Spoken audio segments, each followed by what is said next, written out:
antara enactment ataupun undang-undang yang berbidang kuasa di negeri Pulau Pinang yang biasa diambil tindakan oleh bahagian penguatkuasaan Jabatan Hal Ehwal Agama Islam Pulau Pinang adalah di bawah enactment Kesalahan Jenayah Syariah Negeri Pulau Pinang tahun 1996. Dalam enactment ni, kesalahan yang berada di bawah, yang diperuntukkan di bawah enactment ni adalah kesalahan seperti kesalahan khalwat, perbuatan tidak sopan di tempat awam, persetubuhan luar nikah, berjudi dan kesalahan berkaitan dengan akidah merupakan kesalahan yang banyak dilaporkan diambil tindakan oleh bahagian penguatkuasaan undang-undang syariah JAIB. Jadi kalau kita tengok kesalahan khalwat merupakan kesalahan yang paling banyak lah yang kita terima aduan daripada masyarakat dan juga orang ramai, sebagaimana yang diperuntukkan di bawah Seksyen 27 berkaitan dengan khalwat, yang mana seksyen ini menyebut mana-mana orang lelaki yang didapati berada dengan seorang atau lebih daripada seorang perempuan yang bukan isteri atau mahramnya. Maknanya kalau seorang lelaki berada dengan dua orang perempuan, ataupun dua orang perempuan berada dengan seorang lelaki, ataupun dua orang lelaki dengan dua orang perempuan, itu dimasukkan di bawah khalwat. Begitu juga orang perempuan yang didapati berada bersama dengan seorang atau lebih daripada seorang lelaki yang bukan suami atau mahramnya. Yang ini pun sama, tadi lelaki, yang ini perempuan, di mana-mana tempat yang terselindung atau dalam rumah atau dalam bilik dalam keadaan yang menimbulkan syak bahawa mereka sedang melakukan perbuatan tidak bermora adalah melakukan suatu kesalahan. Dan apabila disabitkan boleh didenda tidak melebihi RM3,000 atau dipenjarakan selama tempoh tidak melebihi 2 tahun atau kedua-duanya sekali. Ya. Jadi kesalahan khalwat ni apa yang kita dapati dah, tidak mengira umur, tidak mengira tahap umur, bukan sekadar remaja yang berumur 20 tahun ke atas ataupun yang berumur 35 tahun ke atas. Ada juga yang kita dapati remaja di bawah umur di peringkat persekolahan lagi, yang umur 16 tahun ke bawah, yang pasangannya warga asing. Begitu juga ada juga di kalangan orang tua, yang keluarga emas yang berumur 80 tahun dan pasangannya wanita warga asing yang berumur 30-an. Dalam operasi ataupun aduan yang kita laksanakan di sekitar negeri Pulau Pinang, kami mengambil pendekatan kepada menyelamatkan. Walaupun dalam menyelamatkan dalam usaha mencegah sebenarnya, bukan mencari kesalahan ataupun mengintip sebagainya yang didakwa.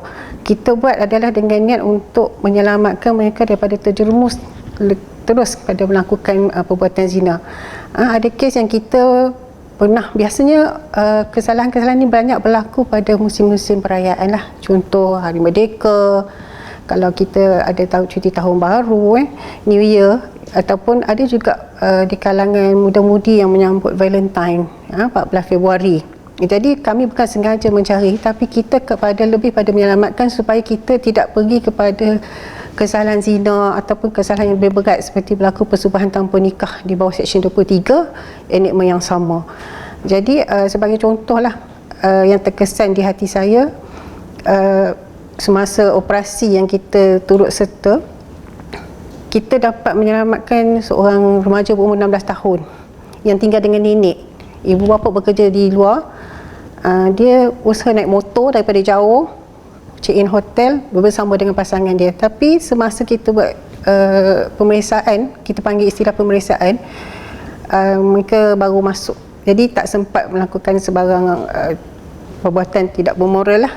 Jadi kita dapat selamatkanlah remaja tersebut, walaupun berumur 16 tahun, tapi sepatutnya memang tertakluk kepada kesalahan dan kes kita rujuk kepada pihak pendakwaan lah, terpulang pada pihak pendakwaan pada mahkamah. Tapi apa yang terkesan, kita diucapkan terima kasih oleh pihak keluarga.